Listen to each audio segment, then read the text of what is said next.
Prepare-se para mais uma emocionante história no Recanto das Histórias. Pegue sua cadeira e se acomode, porque o relato de hoje promete prender sua atenção e trazer muitas reflexões sobre família, superação e reencontros inesperados. Tudo começou na quinta série, no meio de uma aula de genética sobre traços dominantes e recessivos. Foi nesse momento que percebi algo que mudaria minha vida para sempre. Eu não me parecia com minha mãe ou com o homem que eu acreditava ser meu pai. Mas antes de continuar, deixe eu me apresentar. Vocês podem me chamar de Luiz, nome fictício.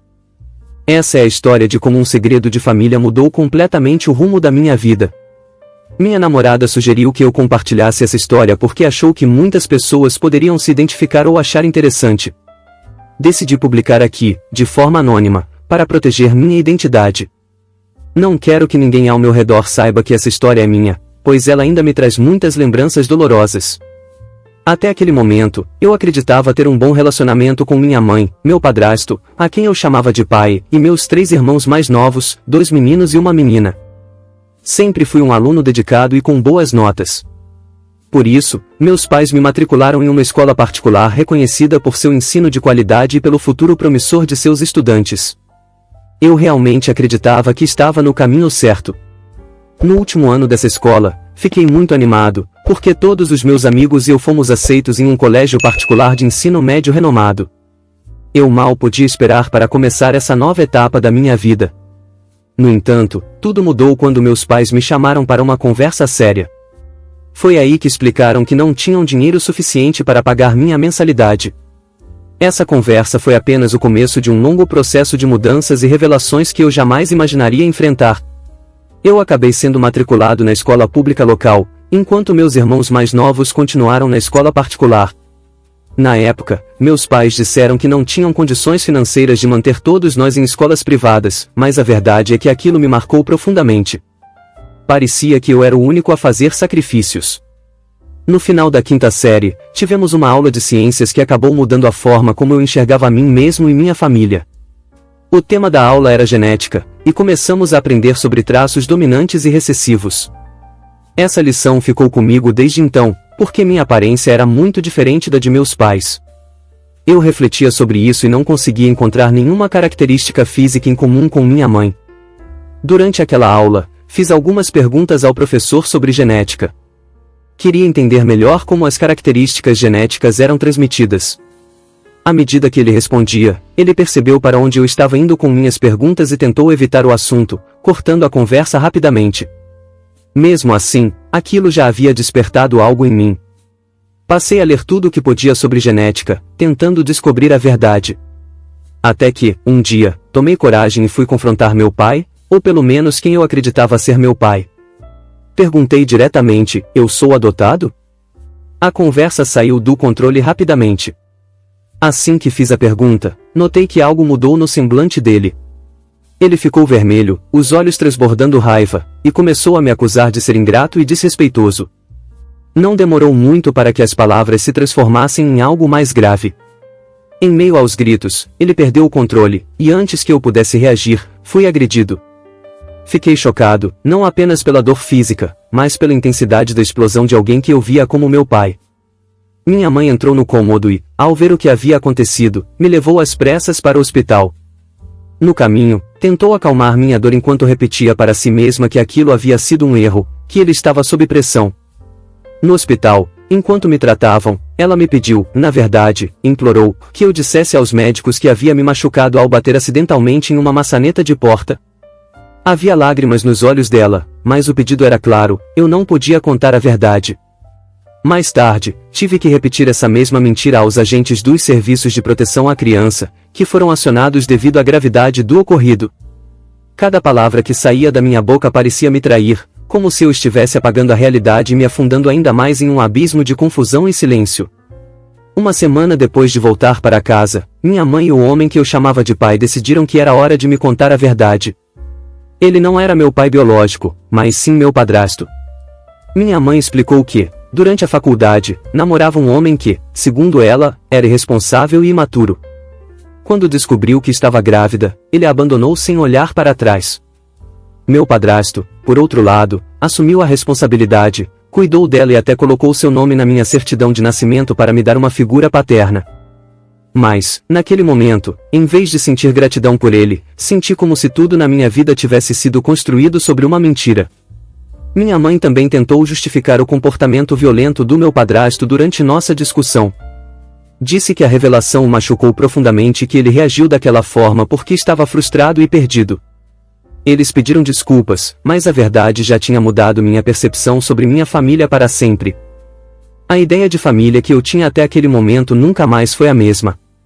Eles pediram perdão, e relutantemente, eu concordei, tentando reconstruir algo que se parecesse com uma relação familiar normal. Por um tempo, as coisas pareceram se estabilizar. Mas, ao observar com mais atenção, comecei a notar padrões que antes haviam passado despercebidos.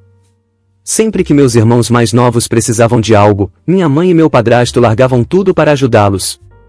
Já comigo, a resposta era sempre a mesma: você precisa descobrir isso sozinho. Nos aniversários, enquanto meus irmãos ganhavam festas, com bolo, presentes e muita atenção, eu mal recebia um abraço da minha mãe.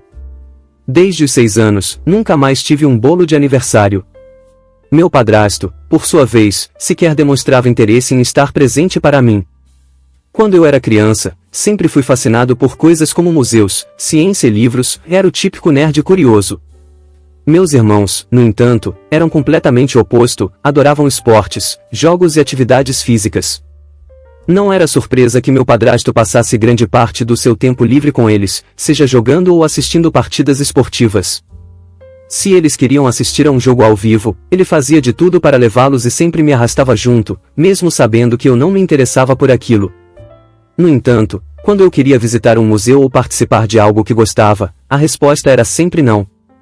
Ele sempre tinha outras prioridades. Lembro-me de uma vez em que ele me disse, sem qualquer constrangimento: desculpe, mas aquele jogo de basquete gastou todo o orçamento de entretenimento deste mês. Esse mesmo jogo foi o dia em que levei comigo meu exemplar do livro Cosmos. Ele viu o livro e o jogou fora, dizendo que não era apropriado levar algo assim para um evento de família. Esse favoritismo não era algo que começou depois que a verdade sobre minha paternidade foi revelada. Era algo que sempre esteve presente, mas que eu não tinha percebido claramente. Durante anos, engoli essas diferenças, atribuindo tudo ao fato de ser o irmão mais velho e achando que talvez essa fosse apenas a dinâmica natural da família. No entanto, conforme fui amadurecendo, ficou claro que isso era mais profundo. Eu nunca fui tratado da mesma forma que meus irmãos, e essa distinção parecia ter raízes em algo que eu ainda não compreendia completamente.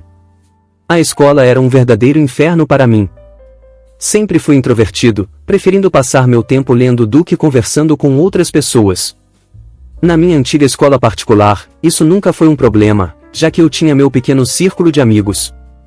Mas, ao entrar na escola pública, a situação mudou completamente. Lá, rapidamente me tornei um alvo fácil. Era estranho para os outros, alguém que não se encaixava, e isso me levou a ser intimidado constantemente.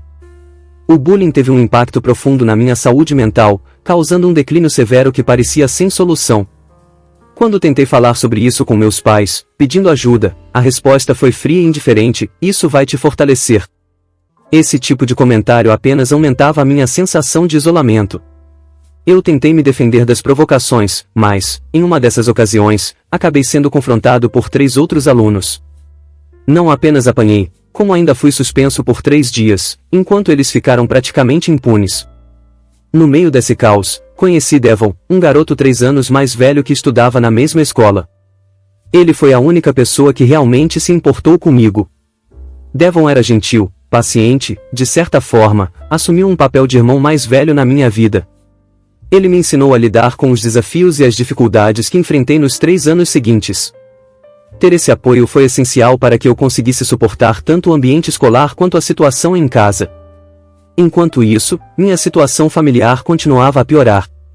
Meus irmãos mais novos perceberam a apatia dos meus pais em relação a mim e começaram a me tratar de forma ainda mais cruel. Pegavam minhas coisas sem permissão, me provocavam constantemente e usavam qualquer oportunidade para me humilhar. Quando eu tentava contar isso aos meus pais, recebia apenas um relaxa: eles só estão brincando. Como era de se esperar, isso só piorava a minha situação. Além disso, meus pais se tornaram cada vez mais rígidos comigo, aplicando punições que muitas vezes pareciam desproporcionais ou até físicas demais. Eu me sentia sozinho e sem apoio, tanto em casa quanto na escola. No final do meu primeiro ano do ensino médio, cheguei em casa depois de uma tarde na biblioteca e vi uma carta no balcão. Era da escola particular que eu sonhava em frequentar, o mesmo colégio para o qual meus amigos haviam sido aceitos. Com o coração na mão, abri o envelope, mas a carta não era para mim. Era a rejeição dos pedidos de matrícula dos meus irmãos mais novos. Meu nome nem sequer estava mencionado. Mais uma vez, eu era invisível. Quando percebi que meu nome sequer era mencionado na carta de rejeição, fui direto confrontar meus pais. Em vez de me explicarem algo, fui punido por ter aberto a correspondência deles sem permissão. Mesmo assim, insisti, questionando por que meus irmãos mais novos tinham sido considerados e eu, não. Foi então que ouvi algo que nunca esquecerei: seu irmão e sua irmã mais nova fizeram mais para merecer essa oportunidade. Aquilo me atingiu como um golpe. Eu sempre tive notas quase perfeitas e era conhecido como um dos melhores alunos da escola. Não fazia sentido que eles, com desempenhos inferiores, fossem priorizados enquanto eu era deixado de lado. Quando argumentei que, se eles podiam pagar pelos meus irmãos, também poderiam pagar por mim, a situação piorou. Recebi outra punição por ter respondido, e a conversa terminou abruptamente. Sem ninguém a quem recorrer, mandei um e-mail para Devon, a única pessoa que parecia realmente se importar comigo. Durante uma de nossas conversas, desmoronei e contei sobre os pensamentos que vinham me atormentando. Falei sobre o meu pai biológico, sobre como eu me sentia abandonado e, de alguma forma, culpava aquele homem que nunca conheci pela vida que eu estava vivendo. Foi difícil desabafar, mas eu sabia que podia confiar em Devon. Ele ouviu tudo atentamente e me perguntou algo que nunca esqueci: você sabe o nome dele? Eu sabia. Minha mãe havia mencionado o primeiro e o último nome dele. Quando contei isso a Devon, ele imediatamente se ofereceu para me ajudar a descobrir quem era meu pai biológico. No dia seguinte, fomos à casa dele e começamos a pesquisar na internet. Após algumas horas, encontramos algumas informações. Meu pai era professor universitário em uma faculdade de pesquisa a cerca de 200 quilômetros de onde morávamos. Descobrimos também que ele era casado, tinha uma filha mais nova e sua esposa estava grávida novamente. Saber disso me deixou com um misto de curiosidade e ansiedade. Apesar de todas as emoções conflitantes, Devon sugeriu que fossemos vê-lo pessoalmente, e eu concordei. Planejamos tudo naquela noite. No dia seguinte, durante a manhã, fui para a escola como de costume, mas assim que desci do ônibus, segui direto para o estacionamento, onde Devon já me esperava em seu carro. Sem pensar duas vezes, entrei e partimos. Chegamos à universidade por volta do meio-dia. Assim que estacionamos, Devon foi ao centro estudantil e perguntou em qual escritório meu pai trabalhava. Com as instruções em mãos, caminhamos até lá.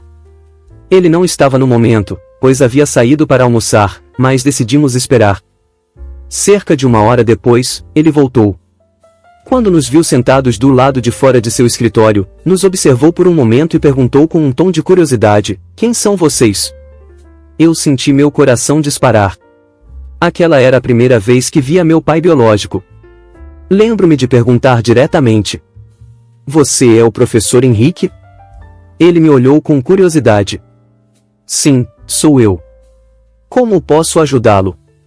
Eu respirei fundo, sentindo o coração disparar. Era o momento que eu havia ensaiado com Devon na noite anterior.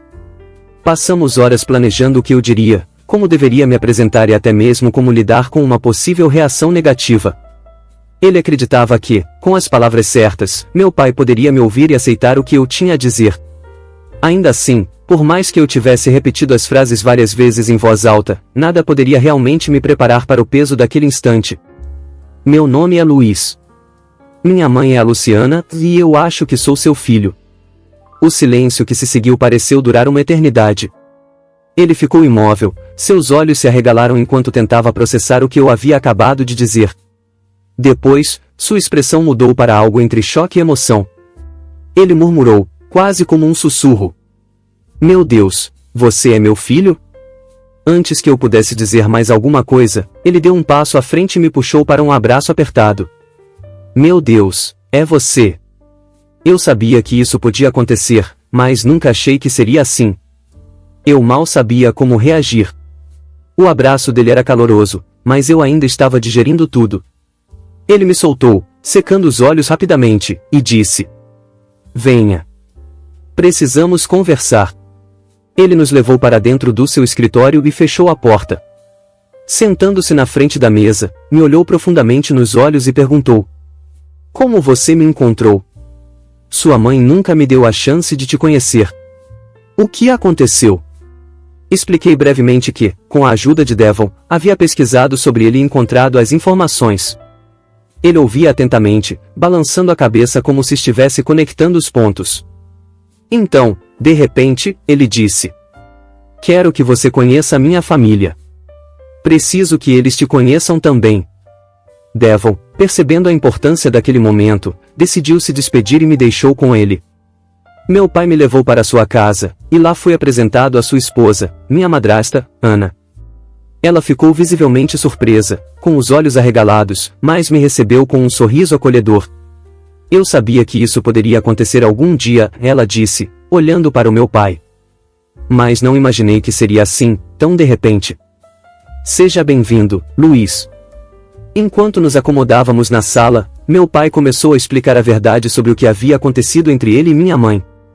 Eu e sua mãe namorávamos durante o último ano da faculdade, mas nosso relacionamento estava cheio de problemas.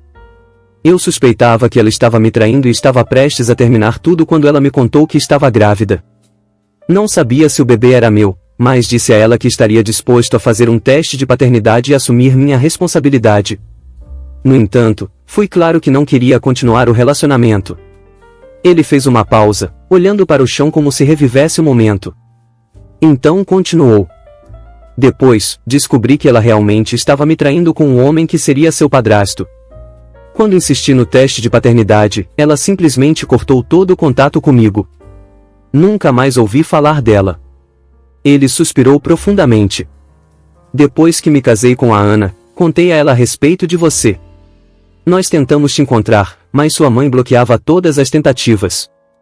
Ele fez uma pausa e então contou algo que me deixou ainda mais impressionado. "Alguns anos atrás, encontrei o perfil dela no Facebook. Lá estavam algumas fotos suas. Quando te vi, não tive dúvidas. Você parecia muito comigo.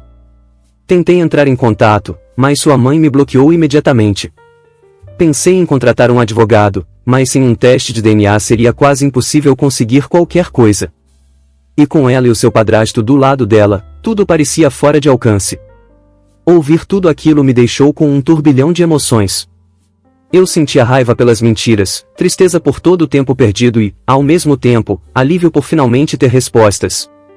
Antes que eu pudesse dizer qualquer coisa, ele colocou a mão no meu ombro e disse com firmeza: "Eu sei que não posso voltar no tempo e compensar o que você passou. Mas, agora que te encontrei, quero fazer parte da sua vida. Não vou te deixar sozinho de novo." Aquelas palavras eram tudo o que eu precisava ouvir. Mesmo com todas as feridas abertas, havia um início de esperança naquele momento. Eu contei a ele tudo o que minha mãe e meu padrasto me fizeram passar. Cada palavra saía com dificuldade, mas eu sabia que precisava expor tudo. Quando terminei, estava chorando descontroladamente. Foi a primeira vez que desabafei completamente sobre tudo o que havia sofrido. Minha madrasta, visivelmente abalada, me abraçou e tentou me consolar, enquanto meu pai permanecia em silêncio, o rosto rígido, claramente lutando para processar o que havia acabado de ouvir. Depois de alguns minutos, ele se levantou sem dizer nada e foi para o quarto ao lado. Ligou para o advogado, e em seguida para a polícia. Sua determinação em agir foi tão rápida que me deixou surpreso. Não houve hesitação, ele queria garantir que eu nunca mais voltasse para aquela casa. As autoridades intervieram rapidamente, e fui colocado em cuidados temporários enquanto a situação era avaliada. Um teste de paternidade foi realizado, confirmando sem sombra de dúvidas que ele era meu pai biológico. Com essa confirmação, fui transferido oficialmente para os cuidados do meu pai e da minha madrasta. Além disso, uma ordem de restrição foi emitida contra minha mãe e meu padrasto, válida até que eu completasse 18 anos. Não vou fingir que tudo foi perfeito depois disso. A chegada inesperada de um filho adolescente causou tensões no casamento do meu pai. Ele, sem perceber, acabou me favorecendo em algumas situações em relação aos meus meio-irmãos, o que gerou pequenos conflitos familiares. No entanto, com o tempo, ele e minha madrasta conseguiram estabelecer limites claros e equilibrar as coisas. Apesar das dificuldades, construímos uma relação sólida, e eles me deram a segurança que eu nunca havia sentido antes. Fui matriculado em uma escola muito melhor, onde finalmente pude fazer amigos de verdade. Minha confiança começou a se reconstruir, e pela primeira vez em anos, senti que estava no lugar certo. Nunca esqueci Devil. Mesmo com a distância e a rotina diferente que nossas vidas tomaram, mantivemos contato. Hoje, nossas conversas não são tão frequentes quanto antes, mas sempre que possível, nos encontramos para colocar o papo em dia. Durante uma dessas ocasiões, perguntei por que ele decidiu me proteger e me ajudar quando eu mais precisava. Não sei exatamente o porquê, ele respondeu, pensativo. Mas, por alguma razão, quando vi você sendo intimidado, algo dentro de mim estalou. Acho que enxerguei alguém que precisava de um irmão mais velho, alguém que estivesse ali para te apoiar. E, bem, eu fiz o que achei que era certo. Devon seguiu em frente e construiu uma vida de sucesso. Ele se tornou soldador subaquático em uma empresa petrolífera, um trabalho perigoso, mas muito bem remunerado. Mesmo com caminhos tão diferentes, sempre reconheço que, sem ele, talvez eu nunca tivesse encontrado forças para buscar meu pai e mudar minha vida. Depois do ensino médio, fui para a faculdade, e para minha surpresa, me tornei bastante popular. Minha confiança, que antes estava em ruínas, foi completamente reconstruída com o apoio do meu pai, da minha madrasta e das novas amizades que fiz. Estudei biologia, com especialização em geologia, e me apaixonei pelo campo. Atualmente, sou aluno de doutorado em paleontologia, um trabalho que amo profundamente. Meu programa de doutorado me proporcionou experiências incríveis. Participo regularmente de escavações patrocinadas pela universidade. A maioria delas ocorre nos Estados Unidos, mas no ano passado tive a oportunidade de viajar para a África do Sul e para a Namíbia. Essas experiências foram transformadoras, permitindo que eu aplicasse meus estudos em cenários únicos e explorasse meu potencial ao máximo. No entanto, há alguns meses, minha mãe e meu padrasto entraram em contato comigo pela primeira vez em anos. A mensagem deles era direta, eles queriam que eu ajudasse meus irmãos mais novos. Minha irmã tinha abandonado a faculdade alguns anos atrás porque achava muito difícil, mas agora queria retornar e concluir seu curso. Já meu irmão mais novo queria entrar em uma boa faculdade no próximo ano, mas suas notas estavam longe do necessário. Ele precisava de ajuda para estudar para os exames de admissão, e eles esperavam que eu fosse essa ajuda. Enquanto ouvia minha mãe falar, comecei a sentir meu coração disparar. A dificuldade em respirar era evidente, e eu não conseguia me concentrar direito no que ela dizia. Eu sabia que estava tendo um ataque de pânico, algo que nunca havia experimentado antes. Sem pensar muito, simplesmente desliguei o telefone. Sentei-me no sofá, tentando recuperar o fôlego, enquanto minha mente girava com um turbilhão de emoções, raiva, tristeza, frustração. No dia seguinte, as mensagens começaram a chegar. Primeiro, vieram de minha mãe, seguidas pelas mensagens de meus irmãos. Todos pediam ajuda, alguns soavam quase desesperados. Eles falavam sobre reconciliação e sobre como era importante para eles que voltássemos a ser uma família. Incapaz de lidar com aquilo, bloqueei os números deles. Durante semanas, não ouvi mais nada, até que um dia fui inundado por e-mails no meu endereço da universidade. Os e-mails eram uma enxurrada de desculpas. Cada um deles dizia que lamentava profundamente a forma como haviam me tratado no passado.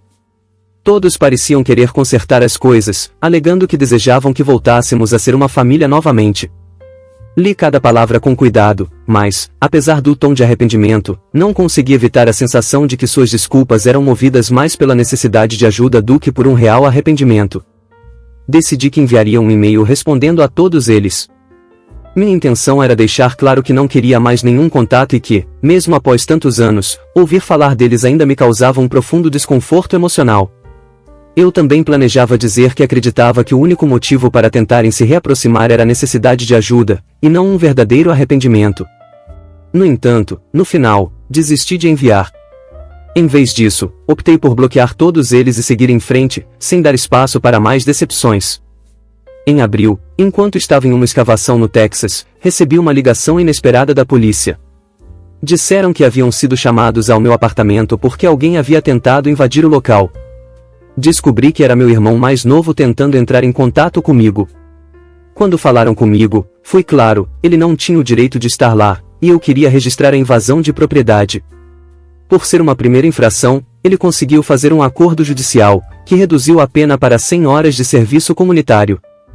Desde então, não ouvi mais nada deles.